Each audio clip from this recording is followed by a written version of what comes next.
नमस्कार दोस्तों, स्वागत है आपका मेरे YouTube चैनल पर। जैसे कि आप देख सकते हैं कि आज मैं रिव्यू करने जा रहा हूँ भारतीय इतिहास एवं राष्ट्रीय आंदोलन की जो बुक आती है दृष्टि पब्लिकेशन की, उसका ये आप देख सकते हैं एक क्विक बुक है और इसका 4th एडिशन है। ये आप जो है इसको आप जो है यूज़ करते हैं क्योंकि इस बुक में एंशियंट हिस्ट्री, मेडिवल हिस्ट्री और मॉडर्न हिस्ट्री, ये 3 हिस्ट्री इसमें दी होती हैं। इसमें आप ध्यान रखिएगा, इसमें पोस्ट इंडिपेंडेंस हिस्ट्री नहीं दी होती, लेकिन इसमें एंशियंट, मेडिवल और मॉडर्न यानी कि प्राचीन भारत का इतिहास, मध्यकालीन भारत का इतिहास और आधुनिक भारत का इतिहास में दिया होता है। ये बुक आपके यूपीएससी के लिए तो इंपॉर्टेंट है ही, जल्दी से रिवीजन करने के लिए।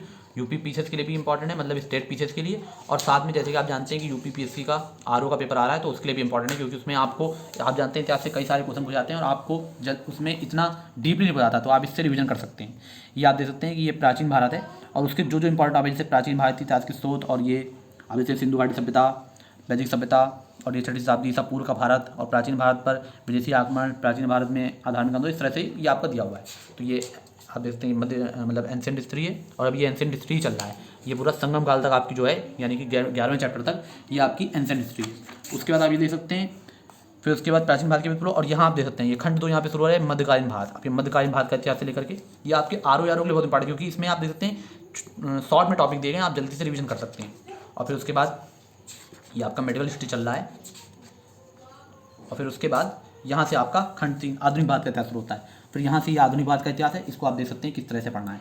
और जैसे कि मैंने आपको बताया, इसमें आधुनिक भारत का इतिहास दिया हुआ है, तो इसमें आधुनिक भारत का इतिहास जो है ये आप देख सकते हैं 1857 का विद्रोह वगैरह इसमें सारा दिया हुआ है, तो आप इससे जल्दी जल्दी अपना रिवीजन कर सकते हैं। और उसके बाद अब आप ये देख सकते हैं कि राष्ट्रीय आंदोलन का अंतिम चरण, राष्ट्रीय आंदोलन का अंतिम चरण 1919 से 1947 तक। तो ये जो है ये इसका अंतिम चैप्टर है, इससे यहाँ से खत्म होगा और उसके बाद यहाँ पे खत्म हो जाता है।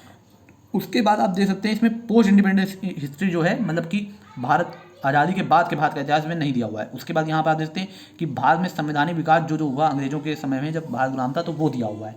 तो इस तरह से ये बुक जो है, ये बुक आपका 1947 तक का पूरा जो सिलेबस है वो कवर करती है और इसको आप पढ़ते हैं। और आपको पता है कि पोस्ट इंडिपेंडेंस हिस्ट्री से उतने सवाल नहीं पूछे जाते हैं। और ये देखिए उन्होंने यहाँ पे एनालिसिस भी करके देते हैं।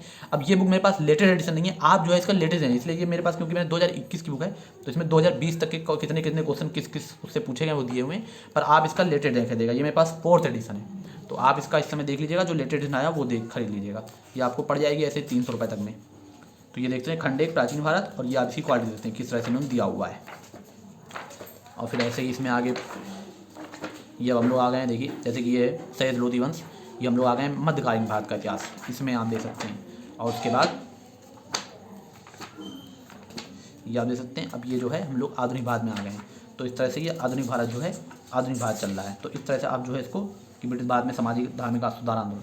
तो अगर आपको हमारा वीडियो पसंद आ रहा हो तो लाइक कीजिए, शेयर कीजिए और सब्सक्राइब कीजिए, और सब्सक्राइब जरूर कीजिएगा। धन्यवाद।